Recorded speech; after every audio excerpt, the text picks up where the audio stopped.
என்ன ஆலோசனை தர போறீங்களோ அப்பா உங்க யோசனையை வெளிப்படுத்துங்கப்பா. உங்களுக்கு கோடி கோடி ஸ்தோத்திரம். மனிதன் அப்பத்தினால் மாத்திரமல்ல, தேவனுடைய வாயிலிருந்து புறப்படும் ஒவ்வொரு வார்த்தையினால் பிழைப்பான் என்று சொல்லி எழுதப்பட்ட வசனத்தின்படி அப்பா பிழைக்கும்படியாக நாங்கள் வந்திருக்கிறோம். அப்பா எங்களுக்கு வேண்டிய வார்த்தை தாங்க. வந்திருந்த ஜனங்களுக்கு என்ன எதிர்பார்ப்பு வந்திருக்காங்களோ எல்லாவற்றையும் கொடுங்க, ஆசீர்வதிங்க. இயேசுவின் நாமத்தில் ஜெபிக்கிறோம் நல்ல பிதாவே. ஹல்லேலூயா. கர்த்தர் கடந்த வருடம் முழுவதும் பாதுகாத்த இந்த புதிய வருஷத்திலையும் ஒரு மாசம் முடிய போகுது. ஹல்லேலூயா. இதுவரை நம்மை பாதுகாத்தார். ஹல்லேலூயா. எத்தனை பேர் மகிழ்ச்சியா இருக்கீங்க? கர்த்தர் ஹல்லேலூயா சொல்லுங்க. ஹல்லேலூயா. கர்த்தருக்குள் மகிழ்ச்சியா இருப்பது நம்முடைய பலன். ஹல்லேலூயா. எது பலன்? மகிழ்ச்சி தான் பலன். உலகத்துல பாருங்க, மகிழ்ச்சிக்காக ஜனங்க எவ்வளவு செலவு பண்றோம். மகிழ்ச்சியா இருக்கிறதுக்காக நிறைய பேர் டூர் போவாங்க, நிறைய பேர் பலவிதமான பொழுதுபோக்கு சினிமா பீச் எல்லாம் சுத்துவாங்க. இந்த லீவு நாள் பாத்தீங்கன்னா எல்லா இடத்துல நிறைய பேர் இந்த மாதிரி சீசன் டைம்ல இழுத்து போது தூங்கிடுவோம். அது ஒரு மகிழ்ச்சி. ஆனா கர்த்தரை தெய்வமா கொண்ட ஜனமாகிய நீங்கள் நானும் எது மகிழ்ச்சி? கர்த்தருக்கும் மகிழ்ச்சியா இருப்பது. ஹல்லேலூயா. அப்போ கர்த்தருக்கும் மகிழ்ச்சியா வந்துக்கிறவங்க கர்த்தர் சும்மா விடுவாரா? கட்டாயம் மகிழ்ச்சி செய்வார். ஹல்லேலூயா. உலகத்தில் உள்ள மகிழ்ச்சி எல்லாம் வரும் போயிடும். ஆனா இது நித்தியமான மகிழ்ச்சி உங்களுக்கு இந்த நாள் தருவார் கட்டாயம். ஹல்லேலூயா. ஹல்லேலூயா. அதுக்கு ஆதாரம் ஒரு வசனம் வாசிப்போம். நான் கடந்த இந்த வருஷம் ஆரம்பத்துல ஜெபம் பண்ணேன். ஆண்டவரே ஒரு வார்த்தை எனக்கு தாங்கப்பா. சபையில பொதுவா ஒரு வார்த்தை கொடுப்பாங்க, அநேக சபைகள் அநேக வார்த்தை கொடுப்பாங்க. அப்ப ஆண்டவரை கேட்ட, ஆண்டவர் எனக்கு தனியா ஒரு வார்த்தை வேணும். நான் உங்க பிள்ளை, நீங்க அப்படி கேட்டிருக்கீங்களா? கேட்டிருக்கீங்களா? கேட்கணும். ஹல்லேலூயா. எல்லாருக்கும் வர வார்த்தை உங்களுக்கு தனியா ஸ்பெஷல், தனியா எனக்கு வேணும். ஏன்னா பிள்ளை இப்போ ஒரு 10 பேர் லைன்ல போய் சாப்பிட போய் இருக்கணும்னு வச்சுங்களேன். அங்க என் பையன் உட்கார்ந்து வச்சுங்களேன், என் பையன் உட்காந்துருக்கான், நான் என்ன பண்ணுவேன்? எக்ஸ்ட்ரா தொண்டு போட்டுருவேன்ல.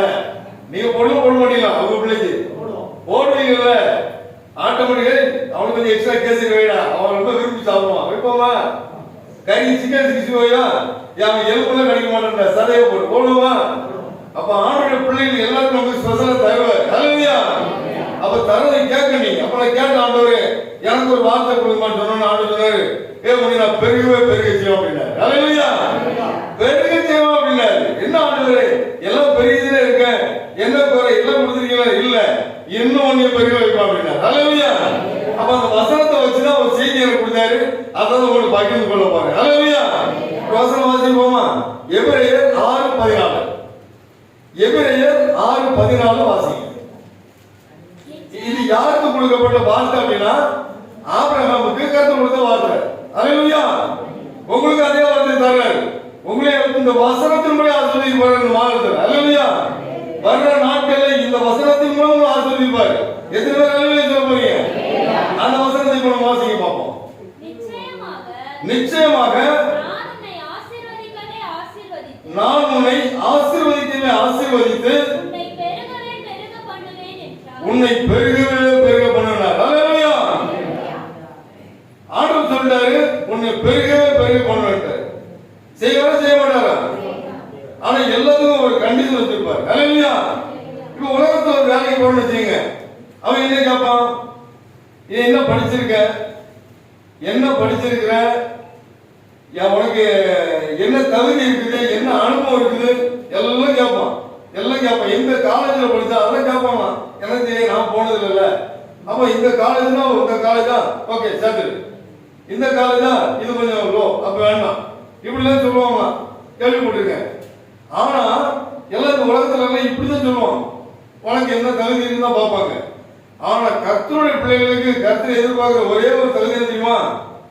ஒரே ஒரு தகுதி, அவர் சொல்றதையும் கேட்கணும். ஹல்லேலூயா. கர்த்தர் என்ன சொல்றாரோ அதை செய்தா போதும். இதுதான் தகுதி. அங்க நிறைய தகுதி வச்சிருப்பான். அவன் எதிர்பார்க்கறது இன்னும் ஒரு சில இடத்துக்கு வேலைக்கு போனீங்கன்னா லஞ்சம் கொடுத்தாதான் வேலைக்கு சேர்ப்பான். இங்க லஞ்சம் உண்டா? கர்த்தர் லஞ்சம் கொடுக்கணுமா? லஞ்சம் கொடுக்க வேண்டியது இல்லை. ஒரு சில இடத்துல இதை விட மொட்டை அடிச்சு போறாமா, அதான் லஞ்சம் கேட்பான். ஒரு சில இடத்துல சபையில எங்க மொட்டை அடிச்சீங்களா? எல்லாம் முடியாட்ட இருக்கீங்களா? ஹல்லேலூயா. அப்ப நம்மள கர்த்தர் எப்படி வச்சிருக்க? இந்த ஆண்டவர் நம்முடைய எதிர்பார்க்கிற காரியம் என்ன அப்படின்னா, என்ன எதிர்பார்க்கிறாருன்னா அவருக்கு கீழ்ப்படியணும். அல்லேலூயா. இந்த ஆபிரகாம் ஒரு தெரிந்து கொள்ளப்பட்ட நபர். ஆபிரகாம் யாரு? கர்த்தரால் தெரிந்து கொள்ளப்பட்டவர். இவரை ஆசீர்வதிப்பேன்னு சொல்லிட்டாரு. அதுக்கு என்ன செய்யறாரு பாருங்க, ஆதியாகமம் 12:1 வாசிங்க.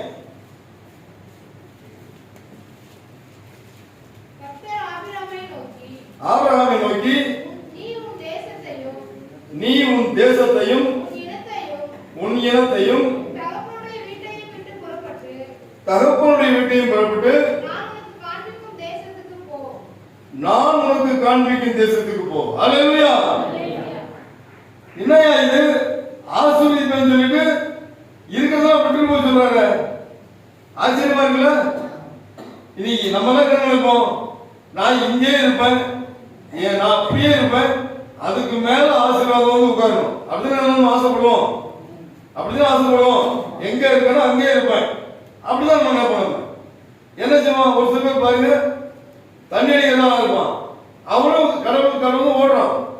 ஒரு ஆண்டு சுவிசேஷம் சொன்னேன், ஏங்க கடவுள் ஆசீர்வதிச்சு அப்படியே ஆசீர்வதிக்க வேண்டியதானே அப்படின்னா, அப்ப நான் சொன்னேன், எப்பா நீ ஒரு குடியாரனா இருக்க, நீ அவன் தண்ணி அடிக்கிறான். இப்ப தண்ணி அடிக்கிற ஒருத்தர் போய் ஒரு 2000 ரூபாய் கொடுத்தா எங்க போவான்? எங்க போவான்? டாஸ்மார்க் தான் போவான். அங்க இதுவரைக்கும் என்ன பண்ணிருப்பான்? ஒரு 500 ரூபாய் பாட்டில் வாங்கியிருப்பான். 2000 ரூபாய் கொடுத்தா 2000 ரூபாய் பாட்டில் அப்படிதான் போவான். அப்போ உனக்கு காசு வந்து பிரயோஜனமே இல்லையே. என்னப்பா அதே தான் செய்யற, அதே தப்பு தான் பண்ண போற. அப்போ உனக்கு காசு வந்தாலும் ஒரு பிரயோஜனம் இல்லை. அப்போ உன்னை அந்த இடத்துல ஆசீர்வதிக்க முடியாது. ஒரு சீட்டாளர் கொடுங்க, அதே தான். விபச்சாரக்காரன் கொடுங்க, அதே தான். அதே மாதிரி நம்முடைய வாழ்க்கையிலையும் ஒரு பால் வாங்குறீங்க, பால் இப்போ நேரத்துக்குள்ள பால் இருக்குது, அந்த பாலை புதுசா ஒரு பாட்டு பால் வாங்கி அதில் அப்படியே ஊற்றி காய்ப்பீங்களா, தனியாக காய்ப்பீங்களா? தனியா. ஏன் தனியாக காய்க்கிறோம்? அதுல உத்தரம் கெட்டு போடல, நமக்கு தெரியுது இல்ல, நமக்கே தெரியுது, கருத்து தெரியாம இருக்குமா? அல்லேலூயா. அப்ப என்ன செய்யறாரு, அவனை அதே இடத்துல இருக்காம அவனை தனியா வேறு பிரிச்சு கொண்டு போய் அப்புறமா தான் ஆசீர்வதிப்பார். அல்லேலூயா. அப்ப இந்த ஆபிரகாம் தான் சொல்றாரு, என்ன சொல்றாரு, நான் காட்டும் தேசத்துக்கு போ, நான் காட்டும் தேசத்துக்கு போ. அப்ப நம்மளே இப்படி நினைப்போம், என்னடா இது ஆசீர்வதிக்கப்படணும் அப்படின்னா இந்த அழகபுத்தரை விட்டு வேற எங்கேயும் போகணும் அப்படி சொல்லி தராங்க நினைக்கிறீங்களா? அப்படி நினைக்கிறீங்க? இல்ல இல்ல. ஏன்னா நம்ம இருக்கிற தேசத்துல நம்ம இருக்கணும். இருக்கிற அதே பால் பாத்திரம்னா என்ன செய்யணும், அந்த பாத்திரத்தை கழுவணும். அல்லேலூயா. அதுல பாலுக்கு ஒவ்வொரு நாளும் ஒவ்வொரு பாத்திரம் யாராவது வாங்கி வச்சிருக்கீங்களா வீட்டுல? இன்னைக்கு வெள்ளிக்கிழமை, திங்கக்கிழமை, ஞாயிற்றுக்கிழமை இந்த பாத்திரத்துல பால் காய்ப்பேன், திங்கக்கிழமை இது அப்படியே காய்க்கீங்களா? ஒரே பாத்திரம் தான், பால் பாத்திரம் ஒண்ணு, அந்த பாத்திரத்தை கழுவிட்டு அடுத்த நாள் யூஸ் பண்றோம். அல்லேலூயா. அதே மாதிரி நம்ம இங்க இருக்கிறோம். தேசம்ன்றது என்ன அப்படின்னா, நெல்லை ஜெபராஜ் ஒருத்தர் இருந்தார், ஒரு ஊழியர், கேள்விப்பட்டீங்களா? நெல்லை ஜெபராஜ் என்றவர் ஒரு தனி ஊழியக்காரர் தான், தனியார் தான். ஆனா நெல்லைன்னா என்னன்னா அந்த ஊர் பேர் அவருக்கு கலந்துருச்சு. அல்லேலூயா. நெல்லை ஜெபராஜ் என்றவர் ஒரு மனிதர், அந்த மனிதனும் ஒரு தேசத்துடைய பேர், ஒரு ஊருடைய பேர் கலந்துருச்சு.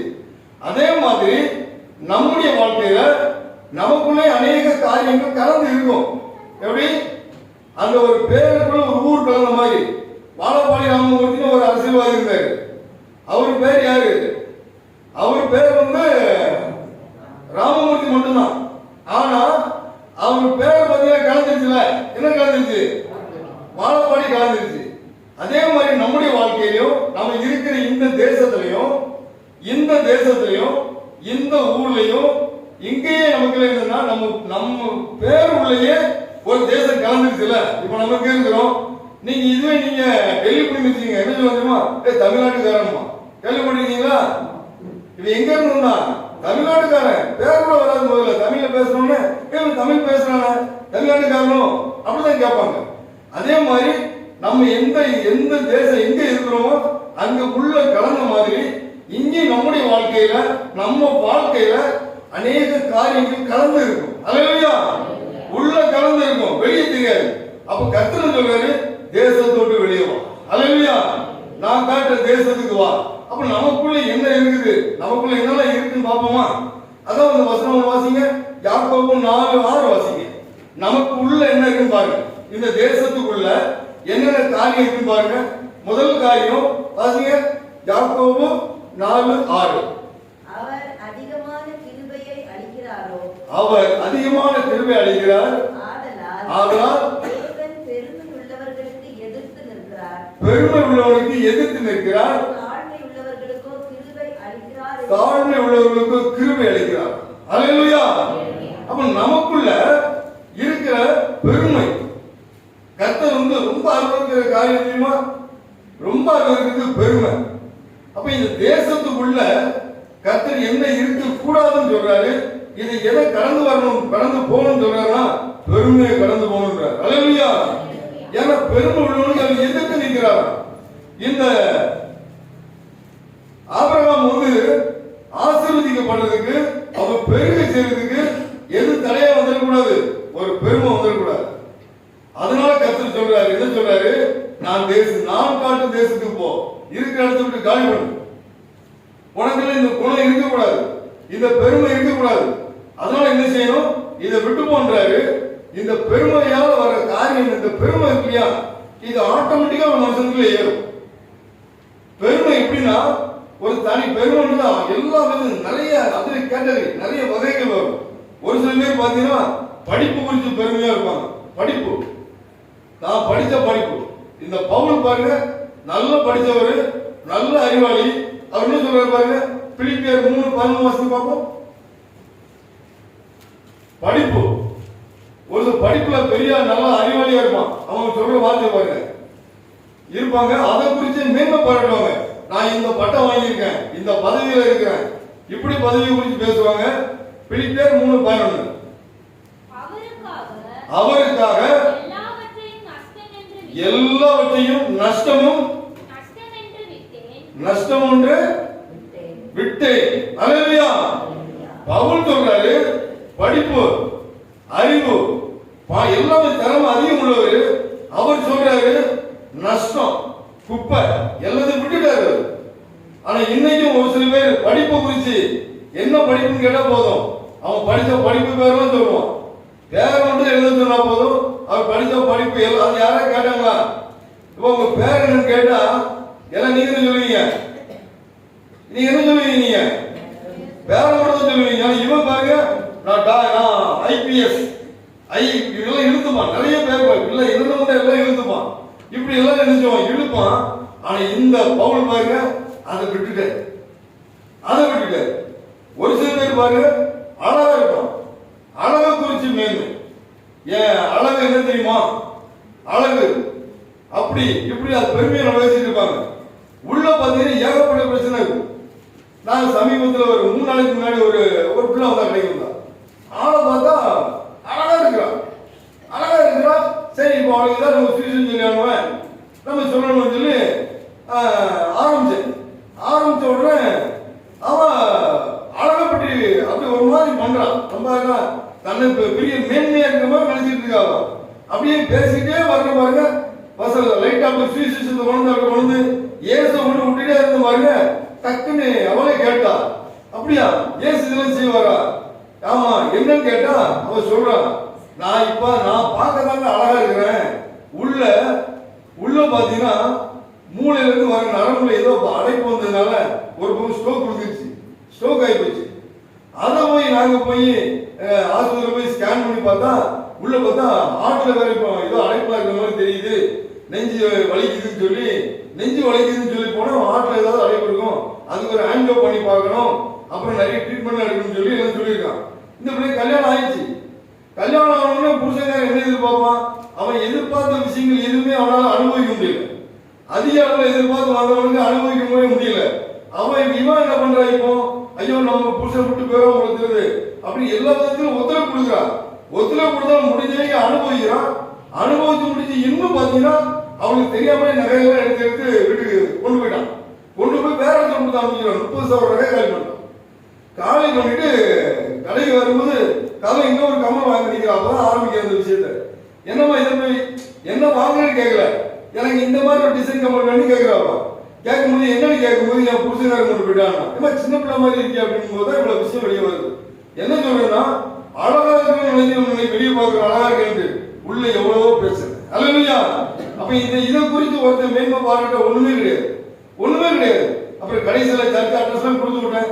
எங்க ஆளுக்கு போன் பண்ணி விசாரிச்சது தெரியல, அது கரெக்டா லிங்க் பண்ணி விட்டாச்சு. அல்லையா? அப்ப இது ஒரு இன்னொரு சில பேர் பாத்தீங்கன்னா சொத்து இருக்குதுன்னு இருப்பான். சொத்து எனக்கு இவ்வளவு வசதி இருக்குது, இவ்வளவு வாய்ப்பு இருக்குது, இப்படி நினைச்சு தன்னை குறித்து பெருமையா நினைச்சுட்டே இருப்பான், தன்னை பெரியாம நினைச்சுட்டே இருப்பான். ஒரு சில சபைக்கு போனா ஒரு சில பேர் கை தட்டி பாட மாட்டான்றான். அப்படியே உட்காந்து ஒரு சில சபைகள்ல அப்படியே சும்மா சில மாதிரி வருவான், அப்படியே உட்காந்துட்டு அப்படியே போயிடுவான். கர்த்தர் ஏதோ பேருக்கு வருவான், ஏதோ ஒரு ஆராதனை, அப்படி இருக்கக்கூடாது. அல்லையா? கர்த்தருக்குள்ள ஒருத்தன் வந்துட்டியா, வந்துட்டோமா, கர்த்தருக்கா நீங்க அவர் என்ன எதிர்பார்க்கிறோ தாழ்த்தி இருக்கும். அல்லையா? ஒரு குழந்தை இருக்குது, அந்த குழந்தை நம்ம அப்பா அம்மா கிட்ட அது எவ்வளவுக்குள்ள பாசமா இருக்குதோ அந்த அளவுக்கு தான் நம்ம குழந்தைகளை கொடுப்போம். அல்லையா? குழந்தை முதல்ல அப்பா அம்மா வர ஆசைப்படணும், எங்க அப்பானே வரணும், எங்க அம்மானே வரணும், அப்பதான் ஆசையா இருக்கும். அது பாட்டு இஷ்டத்துக்கு போச்சுன்னா ஏதோ இருந்து போட்டோம் அப்படிதான் நம்ம நினைப்போம். இல்லையா? அதே மாதிரி நம்ம ஆண்டவர்கிட்டையும் ஆலயத்துக்கு வந்து நீங்களும் நானும் என்ன செய்யணும், அப்பாவை சந்தோஷப்படுத்தணும். படிக்கிற பிள்ளைகள் என்ன செய்யணும், அப்பா அம்மாவை நல்லா படிச்சு சந்தோஷப்படுத்தணும், மார்க் வாங்கி கொடுக்கணும், உங்க குணத்தை வெளிப்படுத்தணும். அப்பதான் அவங்க பிள்ளைகள் மேல ஒரு ஆசை வரும், ஐயா என் பிள்ளைக்காக நம்ம ஏதாவது செய்யணும்ட்டு. அதே மாதிரி கர்த்தர் என்ன எதிர்பார்க்கிறாரு, என்ன எதிர்பார்க்கிறாரு, எல்லாத்தையும் நம்ம கீழ்ப்படியும். அல்லேலூயா! ஐஸ்வர்யத்தை குறித்த மேன்மை, பணத்தை குறித்த மேன்மை, அழகை குறித்த மேன்மை, இதெல்லாம் பெருமைகள். இந்த பெருமையெல்லாம் நம்ம விடணும். அல்லேலூயா! ஒரு பேர் திறமையை குறித்து பெருமையா இருக்கும். திறமை, எனக்கு அந்த திறமை இருக்கு, இந்த திறமை இருக்குது, இதை குறித்து பெரிய பெருமை. ஒருத்தன் என்ன பண்ணா வருஷம் வருஷம் ஒரு சொத்து வாங்கிடுவான், பெரிய சொத்து வாங்கிடுவான். இல்ல சொத்து வாங்கணும்னு எல்லாம் முறைப்படி பண்ணிடுவான், சொத்து வாங்கிட்டே இருக்கிறான்.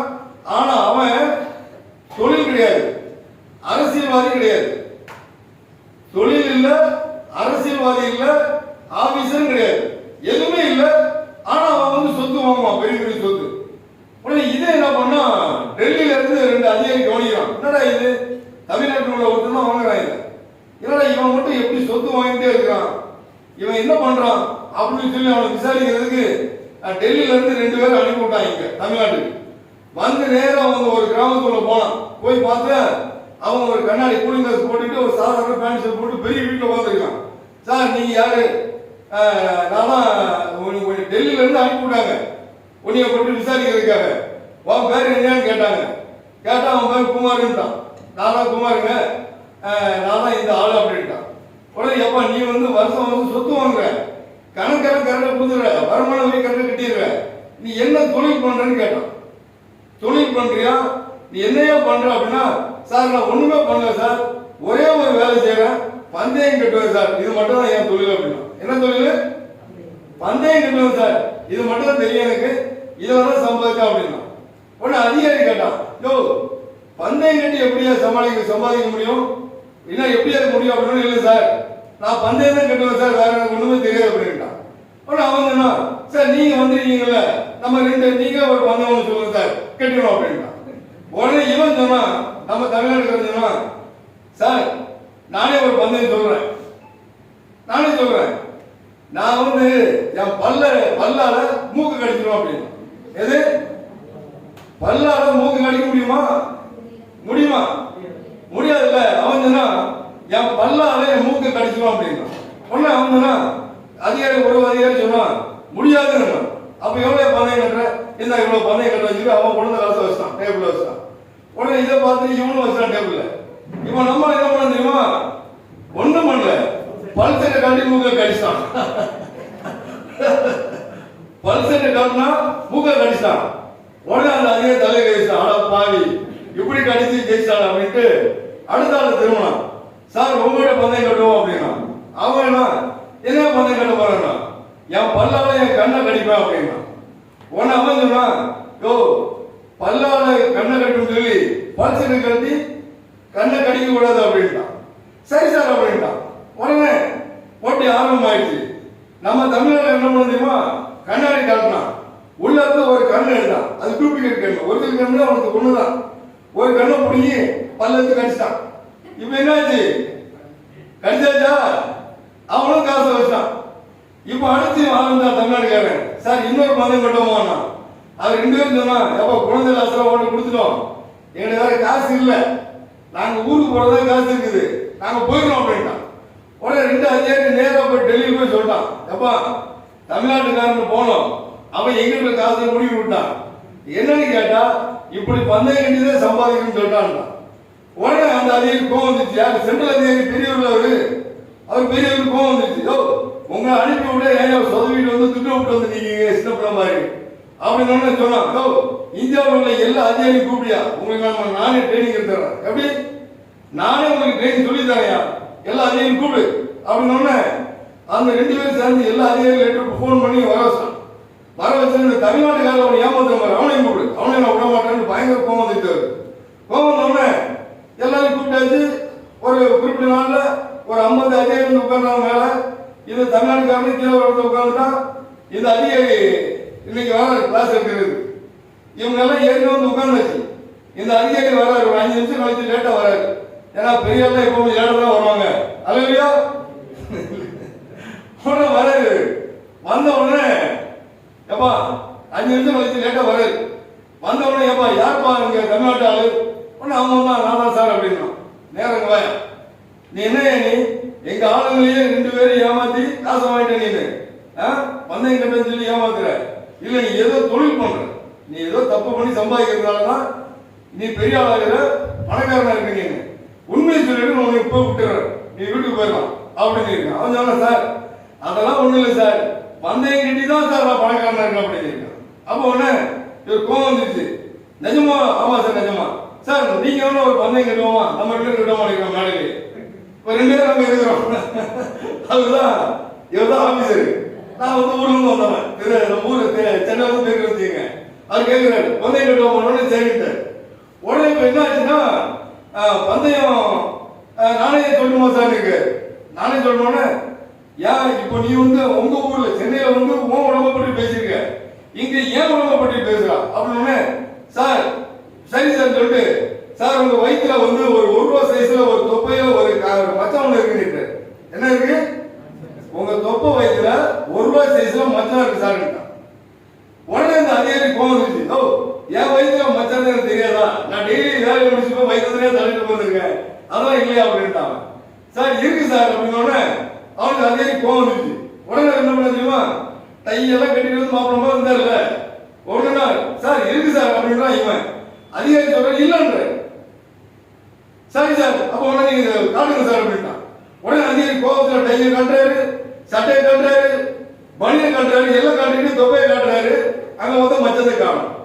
மச்சத்தை காணணும்னு நம்ம தமிழ்நாட்டுக்கு என்ன பண்ண தெரியுமா, சார் நான் வந்து இதுல தோத்துறேன் சார், இதாங்க சார் முதல்ல ரூபா பேசினாங்க. ஆரம்பத்துல 1000 ரூபாய் பந்தயம், 1000 ரூபாய் பந்தயம். உடனே என்ன பண்ணா நம்ம தமிழ்நாட்டுக்காரன் எடுத்து அவங்க 1000 ரூபாய் கொடுத்தாங்க. கொடுத்த உடனே இவருக்கு 1000 ரூபாய் வாங்கிட்டு ஒரே சந்தோஷம். பாருனா இவன் போய் 2 பேர் தோத்துறோம்னா நான் ஜெயிச்சுட்டேன் பாருன்னு சொல்லி ரொம்ப சந்தோஷம் இருக்கு.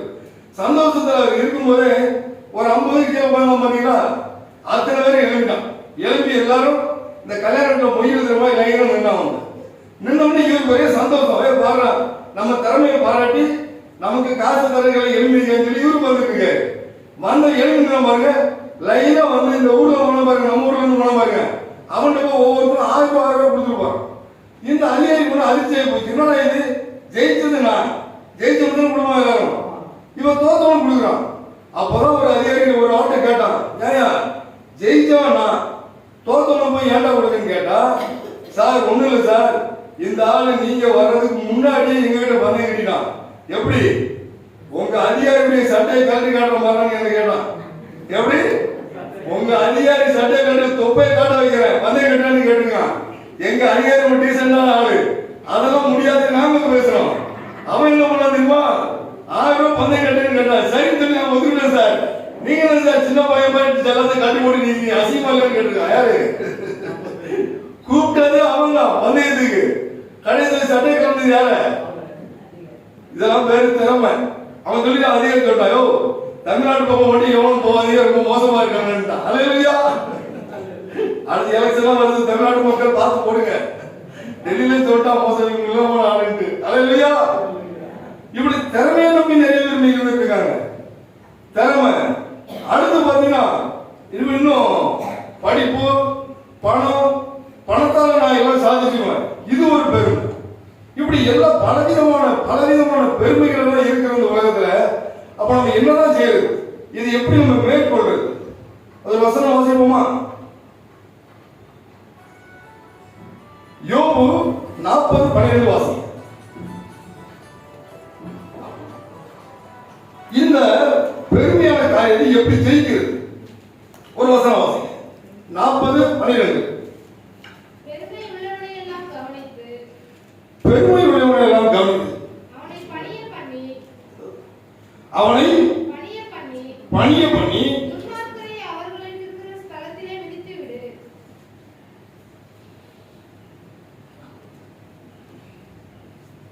அந்த வசனம் திரும்ப வாசிக்குமா? பெருமை உள்ளவனை எல்லாம் கவனித்து அவனை பணிய பண்ணி துன்மார்க்கரை அவர்கள் இருக்கிற ஸ்தலத்திலே மிதித்து விடு. அல்லேலூயா. இந்த பெருமையான காரியத்தெல்லாம் என்னென்ன பெருமை? இது ஒண்ணு இல்ல. இங்க கோயில பாட்டு பாருங்களா? பாட்டு பாடும்போது ஆட்டோமேட்டிக்கா நம்ம அறியாமலே ஒரு பெருமை வரும்.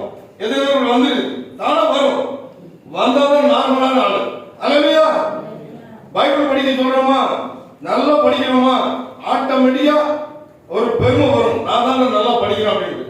நான் இங்க வந்து நல்லா பேசுறேன்னு 4 பேர் சொல்ல வச்சுங்க, நல்லா பிரதர் ஆண்டு பயன்படுத்தி சொல்ல வச்சுங்க, ஆட்டோமேட்டிக்கா நீ அறியாம ஒரு லேசான பெருமை ஏறும். இததான் இந்த யோபு சொல்றாரு. என்ன சொல்றாரு? திருப்ப இப்போ வாசிங்க 40:12. யோபு பெருமை உள்ளவனை எல்லாம் கவனித்து, இதை கவனிக்கணும். ஒவ்வொருத்தரும் யாரெல்லாம் புகழப்படணுமோ, ஒரு சில பேர் ஆபீஸ்ல வேலை செய்வாங்க, பிரதர் நீங்க நல்ல வேலை செய்யுங்க, அங்க கவனிக்கணும். நீங்க ரொம்ப அழகா இருக்கீங்கன்னு சொல்லுவான், அங்க கவனிக்கணும். நீங்க நல்ல சம்பாதிக்கணும்னு சொல்லுவான், அங்க கவனிக்கணும். வண்டி ஓட்டும் ஒரு சில பசங்களை பார்த்து வண்டி ஓட்டுவான், அவன் டொர்ரம் தூக்குவான், மேல தூக்கிலாம் ஓட்டுவான். அவனை பார்த்து சொல்லுவான், மச்சான் சூப்பரா ஓட்டலாமா, அங்க கவனிக்கணும். ஏன் கவனிக்கணும்? இதெல்லாம் கவனிச்சு வாசிங்கம்மா. பெருமை உள்ளவனெல்லாம் கவனித்து அவனை பணிய பண்ணணும். அல்லேலூயா. அந்த இடத்துல தான் நீங்களும் நானும் பணியணும்.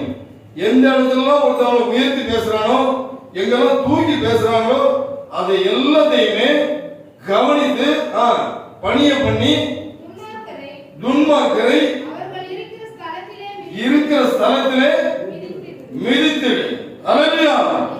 எங்கெல்லாம் பெருமை எழும்புதோ, எங்கெல்லாம் நம்மளை தூக்குற மாதிரி வருதோ, அந்த இடத்துல அங்கேயே ஒரே மிதி. ஏன்னா வசனம் சொல்லுது, அதுதான் பெரிய பாவம். ஆண்டவர் எதிர்த்து நிற்கிறது எதுனா பெருமைய. அந்த பெருமை என்ன செய்து பாருங்க, அப்படி எழும்பும். எல்லாருமே எழும்பும். நார்மலா இருக்க மனுஷன் எல்லாருமே எழும்பும். நம்மளை அறியாமலே எழும்பும். ஒருத்தர் பேசி போனவன் அப்படி எழும்பும், எல்லாம் எழும்பும். ஆனா அதை பார்த்து கரெக்டா மிதிக்கணும். அல்லேலூயா. எத்தனை பேர் அதுக்கு ஆயுதமா இருக்கீங்க? எனக்குள்ள இந்த மாதிரி பெருமை யாருக்கா வராம இருந்திருக்கா? எத்தனை பேருக்கு இந்த பெருமை வந்திருக்கு? எத்தனை உண்மை சொல்றோம்? எத்தனை பேருக்கு வந்திருக்கு? ஆட்டோமேட்டிக்கா வரும். வராம இருந்த மனுஷன், அதாவது நார்மல் மனுஷனா தான் வந்துடும் ஆட்டோமேட்டிக்கா. அப்ப என்ன செய்யணும்? அதை மிதிக்கணும். மிதிக்கணும். ஒரு யோசேப்பு பாத்தீங்களா? யோசேப்பு அவன் ஒரு வாலிபன். அந்த வாலிபனை ஒரு பெண் வந்து சீன்றான், டெய்லி சீன்றான், ஓனர் சீன்றான். எப்படி இருக்கும் பாருங்க. அப்ப அவன் ஒரு வாலிபன் தானே, அவனுக்கு உணர்ச்சிகள் வேலை செய்திருக்காதா? செய்திருக்காதா? கண்டிப்பா செய்திருக்கும். அப்ப என்ன செய்யறான் பாருங்க, அதை தூண்டும் போது அவன் மிதிக்கிறான். இப்ப பெரிய ரகசியம் என்னன்னா, நீங்களும் நானும் நமக்குள்ள என்ன பெருமை எழும்புதுன்றத நீங்க தான் மிதிக்கணும். உங்களை நீங்க தான் மிதிக்கணும். என்னைய நான் தான் மிதிக்கணும். இதை நல்லா நம்ம உணர்ந்து கொள்ளணும். வசனம் தெளிவா இருக்குது. அதை திரும்ப வாசிங்க, நல்லா இருக்கும். யோபு 40:12 திரும்ப வாசிங்க. கவனித்து அவனை பணிய பண்ணி துன்மார்க்கரை மிதித்து விடு. அல்லேலூயா. எந்த இடத்துல ஆரம்பிக்கணும், அங்கே மிதிச்சிடணும். இந்த பெருமை இன்னைக்கு நிறைய பேர் அழியறதுக்காக இந்த மாதிரி பெருமை தான். நிறைய பேர் பெருமைக்காக கடன் வாங்கி நிறைய சின்ன சின்ன பொருள் வாங்கி வச்சா போயிடுவோம். ஆடம்பரத்துக்காக ஒரு நாளைக்கு வந்து ஒரு வண்டி பைக் ஒன்று ரிப்பேர், எங்க வண்டி ரிப்பேர். அவன் சொல்றான், இந்த வண்டியை நீங்க போட்டுட்டு புதுசு வாங்க அப்படின்னா. எப்பா புதுசு வேண்டாம், இதை ரிப்பேர் பார்த்து புது வண்டி 1.5 லட்சம் 10,000 செலவு பண்ணா போதும், பழைய வண்டி புதுசாகிக்கலாம். அல்லேலூயா. கொஞ்சம் பழைய வண்டியை ஆன உடனே வண்டியை மாத்துறதா இருந்தா, என் பொண்ணு கல்யாணம் வண்டி கிடைச்சது 96 கல்யாணம் எனக்கு. நான் இப்ப எத்தனை வண்டி மாத்திருக்கணும், யாரா விடுவீங்களா? எப்பா இந்த வண்டி பழசுப்பா, தீ போடு. எத்தனை வண்டி ரிப்பேர் பார்த்துருப்பேன். அல்லேலூயா. என்ன ஞாபகம் போச்சு, எத்தனை வண்டி ரிப்பேர் பார்த்துருப்பா. ரிப்பேர் பார்த்து ஓட்டணும், ஓட்டக்கூடாதா? அப்பமா மாத்த முடியுமா? முடியாது. அதனால இருக்கிற வண்டி வச்சுதான் ஓட்டணும். அல்லேலூயா. கடைசி வரைக்கும் ஓட்டணும். ஆமா, ஒருத்தர் ஒருத்தி தான். அல்லேலூயா. ஏன் சரியில்லை அந்த பேர் இங்கே கூடாது, வசனம் உதைக்கும். யார் தெரியுமா? கர்த்தர் மிதிப்பாரு. இதெல்லாம் நீயே மிதிக்கணும். இந்த மாதிரி தோன்ற காரியத்தை நீயே மிதிச்சு பழகணும். ஒண்ணுல ஒரு சிம்சோன் பாத்தீங்களா? சிம்சோன் இந்த விஷயத்தை மிதிக்க தவறுனால நடந்தது பாருங்க. கர்த்தர் மிதிச்சாரு. செத்து போயிட்டான்ல, வீணா போயிட்டான்ல. வாழ வேண்டிய வயசுல ஒரு சிம்சோன் செத்து போயிட்டான். என்ன செய்யலாம்? அவன் என்ன பண்ணான்? இவன் மிதிக்க வேண்டிய பெருமை. ஒரு விபச்சாரி அவன் எப்படி பெருமையா பேசியிருப்பான். அவன் காசை வாங்குறதுக்காக, அவன் வாலிப வயசு திருடுறதுக்காக என்னோட பேசியிருப்பான். ஆனா அவன் என்ன பண்ண பாருங்க, அந்த இடத்துல மிதிக்க தவறிட்டான். வந்திருக்கிற நீங்களும் நானும் இதுல ரொம்ப கவனமா இருக்கணும். அல்லேலூயா. ஒரு ஆணோ ஒரு பெண்ணோ அப்படி புகழ்ந்து பேசுறா அப்படின்னாலே உடனே உஷாராயிடும். என்ன உஷாரிக்கணும்? அதான் பாருங்க, யோபு 12 சொல்றாரு, 40:12 கவனித்து. எதுக்கு ஒருத்தன் வரான மாட்டேன், ஒருத்தவங்க பேசுவான், நீங்க நல்லா ஏதோ ஒன்று சொல்லுவான், ஏதோ ஒன்று சொல்லி அப்படி தூக்குவான், அழகா கொண்டு வருவான் பிசாசு. இந்த ஆதாம் ஏவாள் பாத்தீங்கன்னா தோட்டத்துல இருந்தாங்க, நல்லாதான் இருந்தாங்க. அவன் எப்படி தூக்கி வரான் பாருங்க. நீ இந்த தேவரை போல சொன்னா, சொன்ன உடனே என்ன செய்யணும்? இவன் மிதிச்சிருக்கணும். இவன் மிதிச்சிருந்தானா இன்னைக்கு நம்ம தான் நல்லா வாழ்ந்திருப்போம். அல்லேலூயா. அவன் மிதிக்க தவறுனால நடந்த காரியம் என்னன்னா, இன்னைக்கு எல்லாரும் பாவத்தில் விழுந்துடுவேன். அதனால நீங்க நானும் என்ன செய்யணும்? கர்த்தர் சொன்ன வசனத்துக்கு அப்படியே கீழ்ப்படி. அல்லேலூயா. மிதிக்க சொல்றாரா? மிதிச்சணும். ஒரு சில பேர் அந்த பெருமையை தூண்டி விடுவோம் பிசாசு வந்து, நீயும் தேவரை போல, நீயும் தேவரை போல. நாங்க என்ன செய்தோம்? எங்களுக்கு கல்யாணம் 7 வருஷம் பிள்ளை இல்லாம இருந்துச்சு. இல்லாம இருக்கும்போது 7வது வருஷத்துல குழந்தை உண்டாயிடுச்சு. குழந்தை உண்டான உடனே அதுவும் பார்த்தா ஸ்கேன் பார்த்தா 2 பிள்ளைகள் அப்படின்ட்டாங்க. 2 வந்த உடனே எனக்கு இந்த பெருமையோட நானே சொல்லிடுறேன், வெக்கத்தோடு சொல்லிடுறேன் நடந்த சம்பவத்தை. நான் எனக்கு என்ன வந்துச்சுன்னா, எல்லா பிள்ளைகள் நம்மளை ரொம்ப கேவலமா பேசிட்டாங்க, ரொம்ப திட்டாண்டா, ரொம்ப அவமானப்படுத்திட்டாங்கன்னு சொல்லி 2 வந்தோடனே இனி அறியாமல் பெருமை வந்துச்சு. ஏய், ஒண்ணு கூட இல்ல, எல்லாம் ஒவ்வொரு பிள்ளைகளை வச்சிருக்கீங்க, இங்க பாரு 2 ஒரே டைம்ல எங்களுக்கு அப்படின்ட்டு என் மனைவி தெரியாத விஷயம் தான். என்னை அறியாமல் பெருமை வந்துட்டு பாருங்க. அந்த பெருமையில யாராவது என்னை பற்றி பேசணும்லாம் பார்த்தா ஒரு மாதிரி நினைப்பேன், என்னை அறிவு நினைப்பேன். ஏய் பாருடா, எல்லாம் ஒண்ணு கூட இல்லைன்னு சொன்னீங்க பாருங்க, ஒரே டைம்ல 2 எங்களுக்கு இப்படி எழுப்பிட்டு இருந்து பாருங்க. 5வது மாசத்துல ஒரு பிள்ளை வயிற்றுல செத்து விட்டான். கர்த்தர் மிதிச்சாரு. நானே எதிர்பார்க்கல. அதுக்கு பிறகுதான் ஆண்டவர்கிட்ட சொன்ன, ஆண்டவரே இது என்ன, இது தப்பு பண்ணது யாரு? நான் தப்பு பண்ணேன். என்னை அறியாம பெருமை வந்துருச்சு. ஏன் வந்துச்சுன்னா, இவனால இல்லாம இருந்துச்சு, இப்போ பிள்ளை 2 வந்துச்சு அப்படின்னு சொல்லி பெருமையா நினைச்சுட்டே இருந்த பாருங்க. 1 சேர்த்து போச்சு. ஆனாலும் கர்த்தர் உடனே சொன்ன, ஆண்டவரே இது நான் செய்த பாவம், இது பெருமைக்கு காரணம் தான், இதனால என்னை மிதிச்சிட்டீங்க பிள்ளைய, இனிமே இருக்கிற பிள்ளைங்க மிதிச்சிடாதீங்கப்பா அப்படின்னு சொல்லி கண்ணீரோடு சமூகத்தில் விழுந்து கிடந்த பாருங்க. இன்னைக்கு நானும் விழுந்தேன். இப்ப என்னன்னா, என்னையால என் ஒய்ஃபுக்கும் பாவம், பாதிப்பு, குடும்பத்துக்கே பாதிப்பு. அதான் உங்க குடும்பத்துல நீங்க ஒரு ஆளு ஆணோ பெண்ணோ இந்த மாதிரி பாவமான காரியத்தை நீங்க வந்து மிதிக்காம விட்டீங்கன்னா உங்க குடும்பம் முழுவதும் கஷ்டப்படும். நம்ம நினைப்போம், ஐயா நான் நல்லா தான் இருக்கிறேன், சரியா தான் இருக்கிறேன், அம்மா அப்பா செஞ்சிருப்பாங்க ஏதோ தப்பு, அம்மா அப்பா ஏதோ ஒரு விஷயத்த மிதிக்காம விட்டுருப்பாங்க, அம்மா அப்பா தப்பு பண்ணிருப்பாங்க, விளைவு பிள்ளை அனுபவிக்கும். ஒரு பிள்ளைக்கு ஒரு அப்பா அம்மா எவ்வளவு சொத்து சேர்த்து வந்தாலும் யாருக்கு? அப்பா அம்மா சேர்த்து சொத்து யாருக்கு? பிள்ளைக்கு தானே. பிள்ளைக்கு சொத்து வருதுன்னா சாபம் யாருக்கு தான்? பிள்ளைக்கு தான். அது பணமா இருக்கலாம், இப்படி பெருமையான காரியமா இருக்கலாம், இது ஒரு பெண்கள் விஷயமா இருக்கலாம், ஒரு ஆண்கள் விஷயமா இருக்கலாம், எதுவா இருந்தாலும் அந்த பிள்ளைக்கு தான் போய் சேரும். அப்போ நான் என்ன செய்ய தெரியுமா? தேவ சமூகத்தில் விழுந்துட்டு ஆண்டவரே இது தாங்க முடியாத ஒரு பெரிய விஷயம், பெரிய விஷயம்.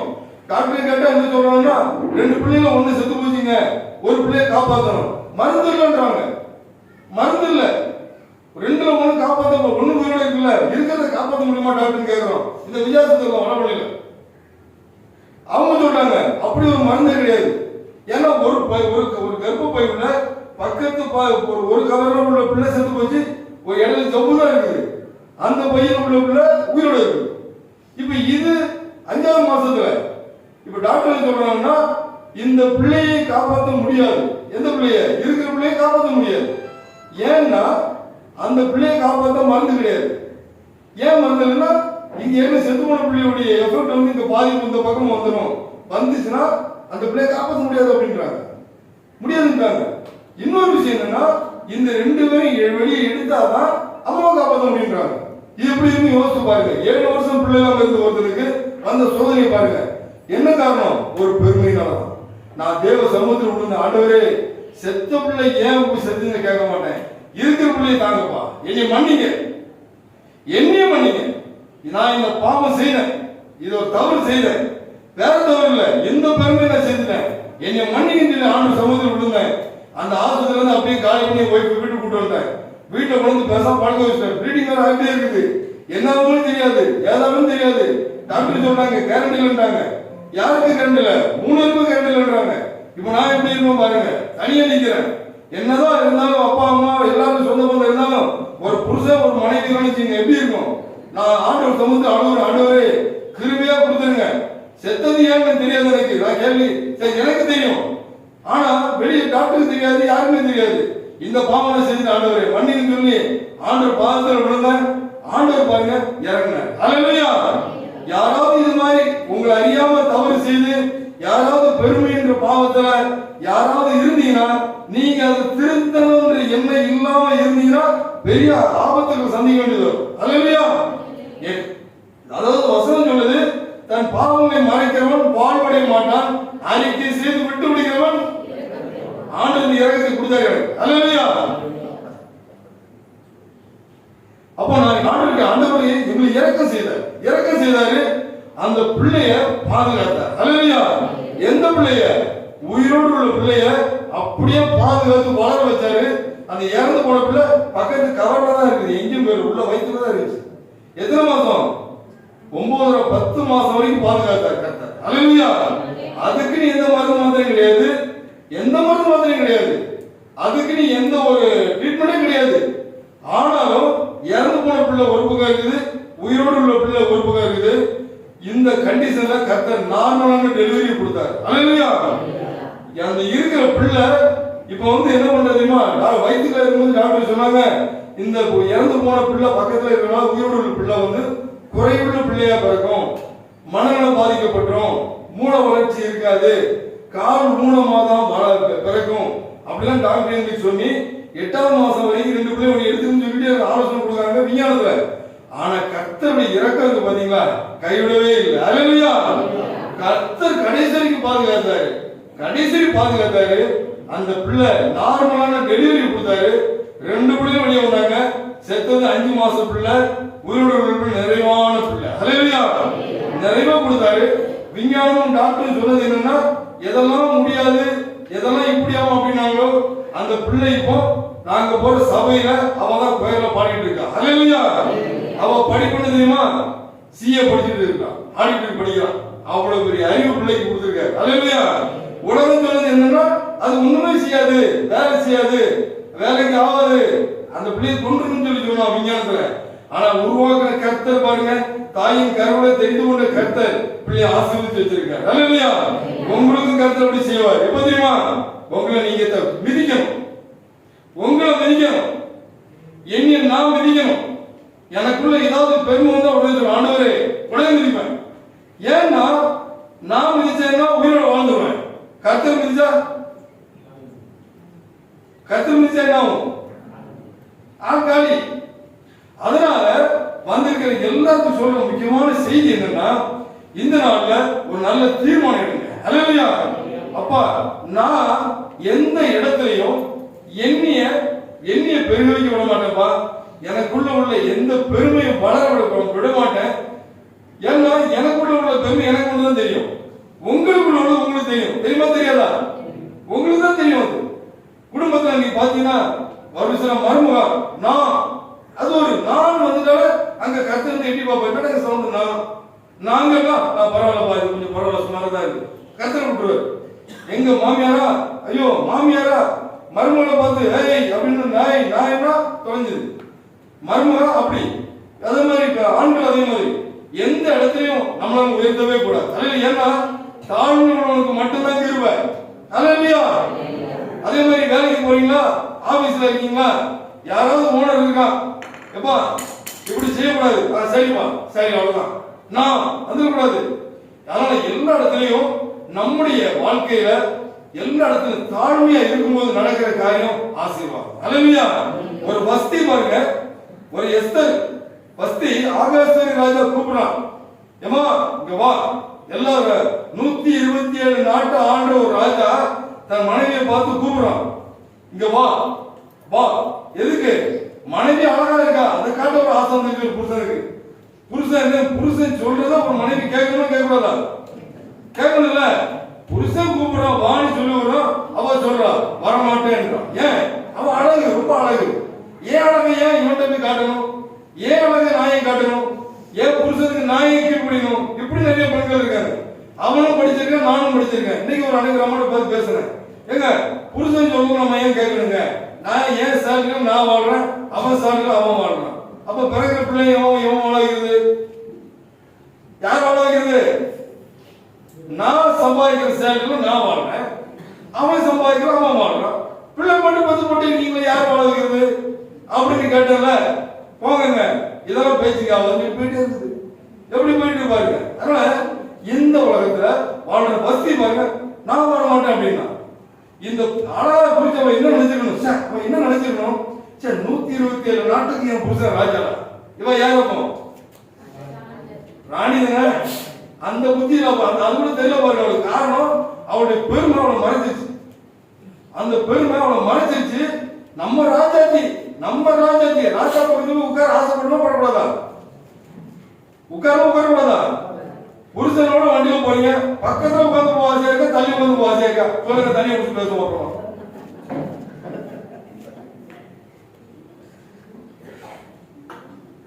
எது வசதி? புருஷன் பக்கத்துல உட்கார்ந்து போறது வசதியா, தள்ளி உட்கார்ந்து போறீங்களா? அன்னைக்கு ஒரு பொண்ணு கடைக்கு வந்தா, என்ன போன் பண்ணா, வந்து ஒரு பையன் பக்கம் நின்னா வந்து போகல.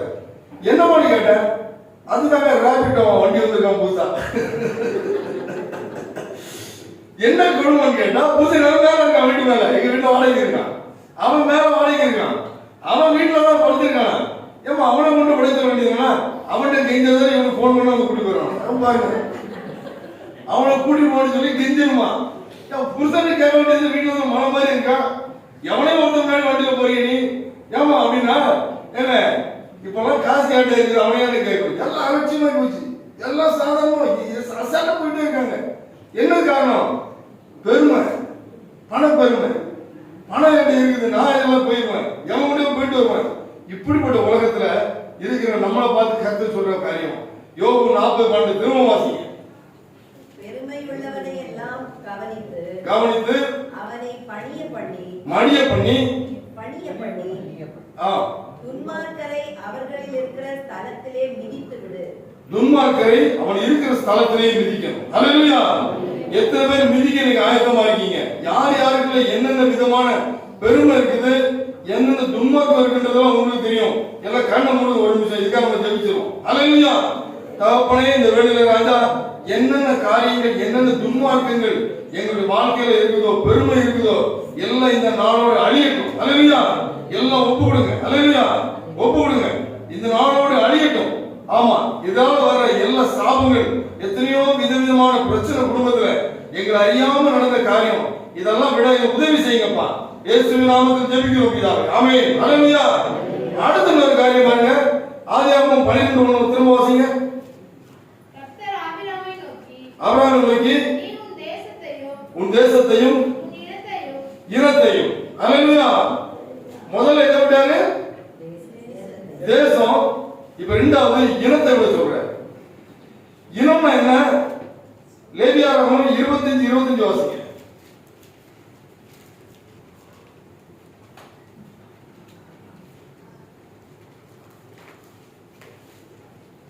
லேவியராகமம் 25:25 மை வாசிங்க. உங்கள் சகோதரன் தரித்திரப்பட்டு தன் காணியாட்சியிலே சிலதை விற்றால் அவன் இனத்தான் ஒருவன் வந்து தன் சகோதரன் விற்றதை மீட்க கடவன். ஹல்லேலூயா. இது இனத்தான் யாரு மீட்டுக் கொள்றது? மீட்டுக் கொள்றதுன்னா ஒரு குடும்ப சொத்து, ஒரு குடும்ப காரியங்கள், இப்படி உள்ளது எதையுமே வெளியே விடாம மீட்டுக் கொள்றது. இவன் முதல்ல எதை விடணும்? முதல்ல விட வேண்டியது தேசத்தை விட சொன்னாரு, தேசத்தில் உள்ள பெருமை விட சொன்னாரு. அடுத்து விட சொல்றது இனத்தை விட சொல்றாரு. இந்த இனம் என்னன்னா ஒரு குடும்பமா எடுத்துக்கலாம். இப்ப ஒண்ணும் இல்ல, நான் வந்து கர்த்தருடைய கிருபையினால அநேக ஆண்டுகளுக்காக ஒரு சில காரியங்கள் செய்துட்டே வர்றேன், சபைகளை செய்துட்டே வர்றேன். ஆனா இது இந்த சபையில தான் மைக்கு கொடுத்து பேச வச்சிருக்காங்க. ஹல்லேலூயா. வானத்தின் வாசல் சபையில தான் என்னைய பேச வச்சிருக்காங்க. இந்த சபையில தான் நம்ம பேசிட்டு இருக்கோம். வேற எல்லா இடத்துலயும் நீங்க பயன்படுத்துறாங்க. ஆனா அதுக்காக நான் வந்து இந்த சபையை அதிகமா நேசிக்க கடமைப்பட்டிருக்கேன், நேசிக்கணும். ஆனா இது மேலே நான் முழுசு சார்ந்த கூடாது, கர்த்தர் மேலதான் சார்ந்து இருக்கணும். ஹல்லேலூயா. இததான் கர்த்தர் சொல்றாரு, உன் இனத்தை. இனம் வந்து நம்ம வீட்டுல உள்ள சொந்தம் பந்தம் நம்ம உறவு எல்லாத்தையும் விட்டுட்டு போனதில்ல. எதை விடணும்னா கர்த்தர் சொல்ற காரியம் எல்லாமே அதே வீடு, அதே குடும்பம், அதே தான் பேரு, எல்லாமே அதே தான். ஆனா நீங்க என்ன செய்யணும்? கொஞ்சம் விட்டு தான் நிக்கணும். ஹல்லேலூயா. அதான் பாருங்க, இருளுக்கும் ஒளிக்கும் பஸ்ல போட்டுப்பான் பாத்தீங்களா? 10 மீட்டர் இடைவெளி விட்டு வரணும். ஏன் வரணும்? 10 மீட்டர் இடைவெளி ஏன் வரணும்னா ரொம்ப பக்கத்துல போச்சுனாலே ஆக்சிடென்ட் தான். ஹல்லேலூயா. சொந்த பந்தம் பாருங்க, ரொம்ப க்ளோஸா போயிட்டே இருப்பான், டப்புனு ஆக்சிடென்ட் வந்திருக்கா உங்க குடும்பத்துல? வந்திருக்கா? இப்ப எல்லாருக்கும் நடக்குதா இது? நான் பஸ்ல தான் போட்டு பார்த்தேன், வீட்டுல நடந்து தான் இருக்கப்போ. ரொம்ப க்ளோஸா போனா தள்ளி இருந்தாதான் எல்லாமே நல்லா இருக்கும். ரொம்ப பக்கத்துல போக என்ன ஆகும்னா அங்க ஒரு பிரச்சனை வந்துட்டே தான் இருக்கும். அதான் என்னன்னா இனத்தை விட்டு. ஹல்லேலூயா. அப்ப என்னன்னா நீங்களும் நானும் செய்ய வேண்டிய காரியம், ஒரு சில பேர் குடும்பம், மாமா, மச்சான், சொந்தம், பந்தம் இது அப்படியே ஊறி போய் என்ன செய்வாங்கன்னா சபைக்கு கூட வர மாட்டாங்க. இப்ப இந்த சேரெல்லாம் காலியா இருக்குது, உண்மையா வருத்தமா இருக்கு. காலியா உள்ள சேரெல்லாம் பார்க்கும்போது ஒரு தலைவருக்கு எப்படி இருக்கும்? இவன் என்ன காரணத்தால வரலன்னு தெரியல, கர்த்தராஜ் அவங்களாச்சு. ஹல்லேலூயா. இப்ப நம்ம கொடுக்கப்படுற இந்த வார்த்தைகள் எல்லாம் இன்னைக்கு உள்ள ஆகாரம் தான். அடுத்த வாரம் வேற மாதிரி உங்களுக்கு செய்தி கிடைக்கும். ஹல்லேலூயா.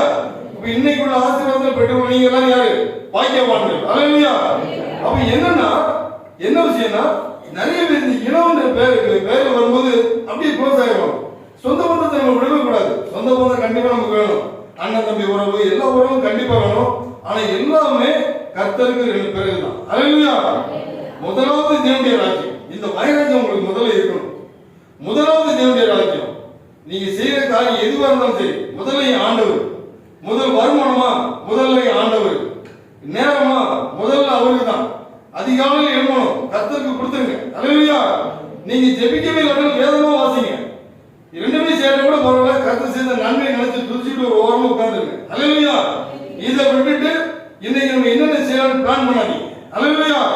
இன்னைக்கு காலையில எழும்பி ஐயா நீங்க ஒரு 10,000 தேவைப்படுது, யார்கிட்ட வாங்கலாம், இது நீங்க யோசிக்காதீங்க. இந்த 10,000 தேவை ஆண்டவரே, இதை நீங்க பார்த்துன்னு சொல்லிட்டு இதுக்கு முந்தி 10,000 பெருசாலாம் கர்த்தர் செய்திருப்பார், உதவி செய்திருப்பார் உங்களுக்கு. அதை நினைச்சு நன்றி சொல்ல ஆரம்பிச்சுங்க. ஹல்லேலூயா. ஆண்டவரே அன்னைக்கு நீங்க கொடுத்தீங்கப்பா, என் தேவை இப்படி இருக்குது, அதை காட்டி நீங்க பெரியவர்னு சொல்லி அவரை பெரியவர் ஆகிருங்க. உங்க வாழ்க்கையில அற்புதம் நடக்க ஆரம்பிச்சு. ஹல்லேலூயா. அதை விட்டுட்டு யாரை பார்க்கலாம், இவரை பார்க்கலாமா, அவரை பார்க்கலாமான்னு பார்த்தீங்கன்னா கர்த்தர் சின்னவராயிரும். உலக மனுஷன் பெரியவனாயிரும். உலக மனுஷன் பெரியவனாகிட்டு என்ன பண்ண தெரியுமா? அவன் பேர் கோலியாத். அந்த கோலியாத்து உங்களை பார்த்து கொக்கை ஆரம்பிச்சுவான். யார்கிட்டயும் நீங்க கடன் கேட்டு பாருங்க, அவன் பெரிய ஆள் தான் பேசுவான், பெரிய ஆள் தான் பேசுவான். ஏன்னா அவன்கிட்ட போய் நம்ம நின்றுடுறோமே, அவன் பெரிய ஆள் பேச ஆரம்பிச்சிருவான். ஆனா நீங்க நானும் செய்ய காரியமா கர்த்தர்ல போயிடணும். அல்லேலூயா. காலை எழுதி ஆண்டவருடைய பாதத்தில் விழுந்து, ஆண்டவரே என் தேவை இப்படி இருக்குது, என்னுடைய பிரச்சனை இப்படி இருக்குது, இதை நீங்க எவ்வளவு நீங்க ஆண்டவரை நீங்க பெருசு பண்ணி எப்பா நீங்க உங்களால முடியும்பா. உங்களால இப்போ விஞ்ஞானத்துல என்ன சொல்லி கொடுக்குறாங்கன்னா, ஒருத்தர் உடம்பு சரியில்லைன்னா அவனை பார்த்து நீ நல்லா இருப்பா, நல்லா உடம்பு சரியில்லாம ஒருத்தர் படுத்திருக்கான், அவன்கிட்ட போய் எங்க போன வாரம் இந்த மாதிரி தான் ஒருத்தர் வயிறு வெளிப்படுத்தான், முந்தானத்துல தான் ஆளு அப்படின்ட்டு அவன் பயந்துருவான். அப்பா போன வாரம் ஒருத்தன் இருந்தான், அவன் நேரத்து டிஸ்சார்ஜ் போயிட்டான்பா, நேரத்து இருந்தான் நல்லா சுகமா இருக்கான்பா, இந்த சுகத்தை பற்றி பேசிட்டே இருங்க, அவனுக்கு ஒரு நம்பிக்கை வந்துடும். வருமா வராதா? வரும். ஆனா இப்ப என்ன பண்ணுவான்னா அவனை அப்படியே சொல்லியே ஆளை க்ளோஸ் பண்ணிடுவான். நம்முடைய தேவை எல்லாத்தையுமே கர்த்தர் சொல்லி பழகுங்க. கர்த்தர் பெரியவரா இருந்து உங்க வாழ்க்கையில அற்புதம் செய்வார். அல்லேலூயா. அப்ப என்னன்னா இந்த இனத்தைன்றது ஒரு கல்யாணம் வச்சிருக்காங்களா, ஒரு முக்கியமான ஃபங்க்ஷன் வச்சிருக்காங்களா, கார்டு கொடுக்கும்போதே சொல்லிருங்க, எப்ப நீ வச்சிருக்க டேட் வந்து நேற்று இல்லாம காலை வச்சிருக்க, வரமாட்டேன். ஆனா அடுத்த நாள் ஒரு 2 நாள் கழிச்சு எப்போ போய் பார்த்து மீட் பண்ணி செய்ய வேண்டிய முறை செய்து. அல்லேலூயா. அந்த இனத்தை அப்படியே விட்டு கூடாது. என்ன செய்யணும்? கொஞ்சம் தள்ளி இருக்கணும். அல்லேலூயா. இததான் வசனம் சொல்லுது, உன் இனத்தையும் விட்டு என்ன செய்யணும்? வா வெளியே வந்து. அடுத்த வசனம் வாசிங்க, 12:1. அதே வசனம் தான். கர்த்தர் ஆபிரகாமை நோக்கி நீ உன் தேசத்தையும் இனத்தையும் தகப்பனுடைய வீட்டை விட்டு புறப்பட்டு நான் உனக்கு காண்பிக்கும் தேசத்துக்கு போ. ஹல்லேலூயா. அடுத்து சொல்றாரு, தகப்பன் வீட்டை விட்டு வாங்குது. ஒரு பொண்ணு இருக்கா, வயசுக்கு வந்து பிள்ளை இருக்கா, தாய் வீட்டிலே இருந்த அந்த பிள்ளை என்னைக்கு அம்மாவுக்கு பொண்ணுதான், அப்பாவுக்கு பொண்ணுதான். ஆனா ஒருத்தன் வீட்டுக்கு போனாதான் பெருக முடியும். ஹல்லேலூயா. ஒரு அடுத்த வீட்டுக்கு போகணும், ஒரு புருஷன் வீட்டுக்கு போகணும், ஒரு கல்யாணம் ஒண்ணு ஆகணும், அங்க போனாதான் பெருக முடியும். அல்லது பெருக முடியாதுல்ல, தாய்கிட்ட அப்படியே தான் இருக்கணும். அதனாலதான் வசனம் சொல்லுது, இந்த ஆபிரகாம் பார்த்து சொன்னார் கர்த்தர், நீ பெருகணும் அப்படின்னா உன்னுடைய தாய் வீட்டை விட்டு நீ வரணும். அல்லேலூயா. தகப்பனுடைய வீட்டு உன் தகப்பனுடைய வீட்டையும் விட்டு புறப்பட்டு. தகப்பன் வீடுன்றது என்னன்னா, இப்ப சபைக்கு வர்றீங்க இல்லையா, சபைக்கு வர்ற நீங்க இங்க வந்துட்டு இப்படி போயிட்டு இப்படி வர்றது தகப்பன் வீடு அனுபவம் தான். ஆனா நீங்க வசனத்தை கேட்டு பெருகினதுக்கு எது அடையாளம்னா, ஒரு ஆத்மாவை கூட்டிட்டு வரணும். அல்லேலூயா. ஒரு 2 பேருக்கு சுவிசேஷத்தை சொல்லணும், அதுதான் பெருகும். அல்லேலூயா. நான் வருவேங்க, 10 வருஷம் வந்துட்டு இருக்கேங்க, நான் வருவேன் போவேன், நீங்க பெருகவே இல்லை, நீங்க பெருக முடியாது. என்ன எதை பெருகணும்? நம்ம நல்ல ஆண்டவரோட ஐக்கியமா இருந்தோம்னா, வசனத்தை கேட்டுட்டே இருந்தோம்னா, அவர் சொன்ன மாதிரி நான் வாழ்க்கையில பெருகணும் அப்படின்னா நான் என்ன செய்யணும்? நான் வெளியே போய் 2 பேரை கூட்டிட்டு வரணும். அல்லேலூயா. இதை நீ பெருக செய்யும் போது கர்த்தர் பாப்பாரு, சார் நான் சொன்ன மாதிரி இவ பெருக ஆசைப்படுறான், இவ ஆசை நான் கட்டாயம் நான் நிறைவேற்றி தீர்வேன். அல்லேலூயா. இவ வாழ்க்கையில என்னென்ன காரியம் எல்லாம் இல்லாம இருக்குதோ, எதெல்லாம் இழந்து போய் நிக்கிறாளோ, எதெல்லாம் இல்லாம இருக்காங்களோ, வேலை இல்லாம இருக்காங்களா, வருமானம் இல்லாம இருக்காங்களா, எதுவும் பெருகாம இருக்குதா, இவனுடைய குடும்பத்துல சந்தோஷம் பெருகலையா, சமாதானம் பெருகலையா, சுகம் பெருகலையா, நான் அதை பெருக வச்சே தீர்வேன். ஏன்? நான் சொன்னதை சரிதான். அல்லேலூயா. ஒரு சில பேர் வேலைக்கு போவோம், ஆபீஸ் போனா ஓனர் சொல்றது கேட்க மாட்டோம், இவர் தான் போவாரு, அவரே வருவாரு. ஓனர் சொல்ற மாதிரி செய்தாதான் சம்பளம் தருவோம் சொல்றது இருக்கீங்க. அல்லேலூயா பாப்போம். நான் சும்மா போயிட்டு வந்தா தருவோம் சொல்றோம், இத்தனை பேர் அல்லேலூயா பாப்போம். யாருமே சொல்லியா? எல்லாருமே தெரியும். அல்லேலூயா. ஓனர் சொல்றது கேட்கணும். நான் என் இஷ்டத்துக்கு தான் போவேன், இஷ்டத்துக்கு வருவேன்னா பெருக முடியாது. அல்லேலூயா. அதனால கர்த்தர் என்ன சொல்றாருன்னா, என்ன சொல்றாரு? நீங்களும் நானும் என்ன செய்யணும்? தகப்பன் வீட்டை விட்டுட்டு வரணும், புறப்பட்டு வரணும். அல்லேலூயா. இன்னைக்கு எல்லாம் பாத்தீங்கன்னா, அடுத்து பாருங்க, இங்க ஒரு வேதத்துல ஒரு மனுஷன் புறப்பட்டு ஒருத்தி வர்றான்.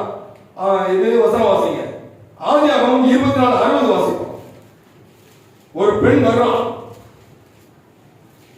அவ பெருக ஆயத்தமாயிட்டான், அவளை பார்த்து வாழ்த்துறாங்க. என்ன வாழ்த்துறாங்க பாருங்க, வாசிங்க. 24:60 ஆதியாகமம். ரெபெக்காளை வாழ்த்தி ரெபெக்காளை வாழ்த்தி, எங்கள் சகோதரியே நீ கோடாகோடியை பெருகுவாயாக, உன் சந்ததியார் தங்கள் பகைவனுடைய வாசல்களை சுதந்திரித்துக் கொள்வார்களாக என்று ஆசீர்வதித்தான். ஹல்லேலூயா. ஏன் எப்படி ஆசீர்வதித்தான்? கோடான பெருகுன்னு ஆசீர்வதித்தான். அந்த ஆசீர்வாதம் பெற்றுக்கொள்ள அவன் என்ன செய்தா பாத்தீங்களா? இவன் என்ன செய்யறான்னா, நல்ல வீட்டுல வேலை செய்யறான். பொண்ணு பார்க்க வர்றாரு. நான் நானே சொல்லிடுறேன் எல்லாமே. ஆபிரகாம் சொல்லி விடுறாரு வேலைக்காரர்கிட்ட, என் பையனுக்கு ஒரு பொண்ணு பார்க்கணும்னு சொல்றாரு. பொண்ணு பார்த்து சொல்ல உடனே இவர் ஒரு ஒட்டகத்தை தேடி வர்றாரு. வரும்போது இந்த பொண்ணு பார்க்க வந்தவர் ஒரு துறவுல போய் நிக்காரு. நின்றுட்டு என்ன செய்ய யோசிக்கிறாரு. இந்த மாதிரி நான் துறவுல நிற்பேன், ஒரு பெண் வரணும், வந்து தண்ணி கேட்பேன், எனக்கும் தரணும், என் ஒட்டகத்துக்கும் தரணும்.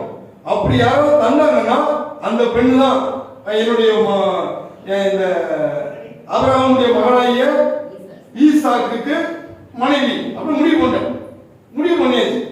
அதே மாதிரி ஒரு பெண் வர்றா, அவ பேர் தான் ரெபெக்கா. ஹல்லேலூயா. அந்த ரெபெக்கா தான் இவங்க வாழ்த்துறாங்க. வாழ்த்த காரணம் என்னன்னா, அவ போய் தண்ணி எடுத்து வர்றா.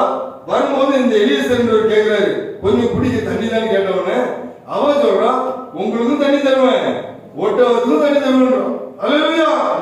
உங்களுக்கு மட்டும் இல்லையா, ஒட்டகத்துக்கும் தருவேன் சொல்றான். அவன் குடிக்கிறான். அடுத்து பாத்தீங்கன்னா ஒட்டகம், அது ஒரு 100 லிட்டர் குடிக்குமா, 100-150 லிட்டர் குடிக்குமா ஒரு ஒட்டகம் தண்ணி. அதாவது ஒரு 10 குடம் தண்ணி குடிக்கும் ஒரு ஒட்டகம்.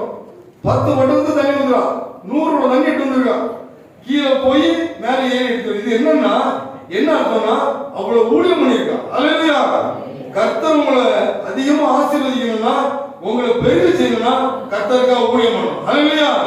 யாரோ ஒருத்தர் தானே இந்த எலியேசர், யாரோ ஒரு ஒட்டகம் தானே, யாரோ ஒரு நபர் உங்க வீட்டு பக்கத்துல உள்ளவங்க, யாரோ ஒருத்தர் உங்க தெரு பக்கத்துல உள்ளவங்க சீக்கிரம் சொல்லணும். ஹல்லேலூயா. இந்த தண்ணி இலவசமாக பெற்றாவா, இலவசமாக கொடுத்துட்டான். உங்களுக்கு வசனம் யாராவது காசு கொடுத்தா வாங்குறோம், இல்ல இலவசம் தானே. அதான் ஆண்டவர் சொன்னாரு, இலவசமா பற்றி இலவசமா கொடுங்கப்பா. ஹல்லேலூயா. இலவசமா கொடுத்துட்டே இருந்தா பாருங்க, தண்ணியை கொடுத்துட்டே இருக்கிறான். கொடுக்க எல்லாம் வாங்கி நல்லா குடிச்சுட்டே இருக்காங்க. இன்னைக்கு பாத்தீங்கன்னா பொண்ணு பார்க்க போனா என்ன எதிர்பார்க்கறாங்கன்னா, பொண்ணுக்கு பாட தெரியுமா, ஆட தெரியுமா, நகை போடுவாங்களா, அதான் போட்டோம். புதுசா ஒரு விஷயம் கேட்கறாங்க. இப்போ அதுக்கு தற்காப்பு கலைகள் எல்லாம் இருக்குதான்னு கேட்கறான் அவர்கிட்ட. அன்னைக்கு பார்த்துட்டு இருக்க சின்ன பசங்க எல்லாம் ஆளுங்க ஒரு பெரிய குச்சி தூக்கி போறான் ரோட்ல. என்னன்னு கேட்டேன், சிலம்பம் கத்துக்க போறோம். என்னது சிலம்பம்? ஏன்னா இப்ப இங்க ஒரு பொண்ணு இருக்குது, கல்யாணமான பொண்ணு போகுது. அது புருஷனையை பிடிச்சி போனா நல்லா இருக்குமா, குச்சியை பிடிச்சி போனா நல்லா இருக்குமா? ஏன் அதனால கண்ணு தெரியாதவங்க ஒரு குச்சியை பிடிச்சி தலையிலே போவான், நடக்க முடியாதவங்க பிடிச்சி போவான். இப்ப தற்காப்பு கலைஞர் பேர்ல ஆளுங்க சிரமம் குச்சி, பெரிய குச்சி தூக்கி போற ரோட்ல. அப்ப இந்த உலகத்துல பாருங்க, ஜனங்களுக்கு எது பாதுகாப்புன்னு தெரியல. ஆனா வசனம் சொல்லி, இஸ்ரவேலை காக்கிறவர் உறங்குவதும் இல்லை தூங்குவதும் இல்லை, அவர் நம்ம பாதுகாக்கிறாரு. இவன் டான்ஸ் தெரியுமான்றான், ஒருத்தர் கராத்தே தெரியுமான்னு கேட்கிறான் தற்காப்பு கலை பொண்ணுக்கு. இப்ப உள்ள வீட்டுல எல்லா வீட்லயுமே சண்டை கட்டு சாதனமா கொஞ்சம் புருஷன் பண்ணல. இவன் புருஷன்காரி ஏதோ ராக பேசிட்டாலும் வச்சுங்க, இவன் ஒரு கரத்தை கும்பு போட்டாலும் சொல்ல முடியும்.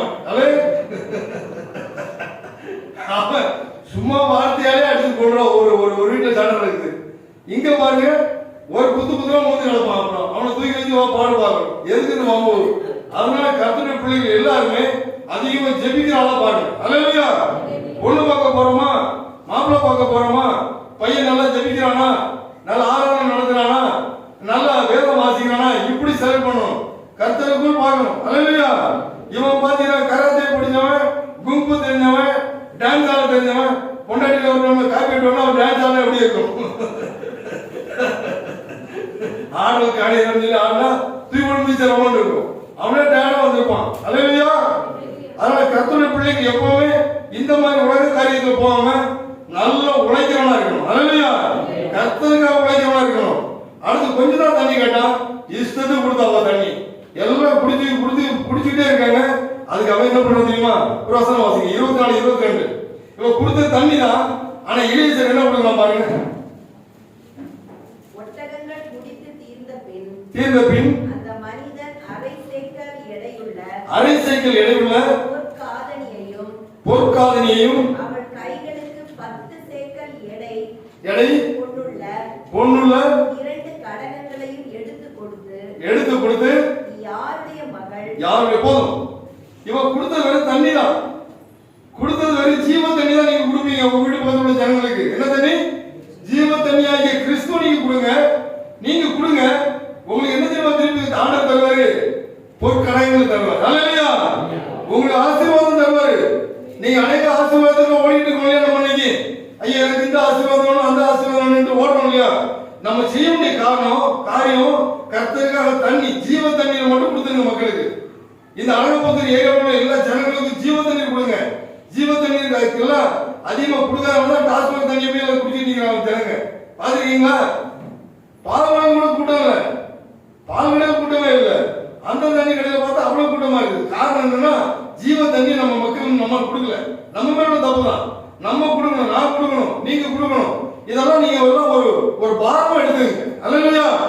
இதை நீங்க செய்யும் போது கர்த்தர் உங்களுக்கு தர காரியம் பொற்கடை. அல்லேலூயா.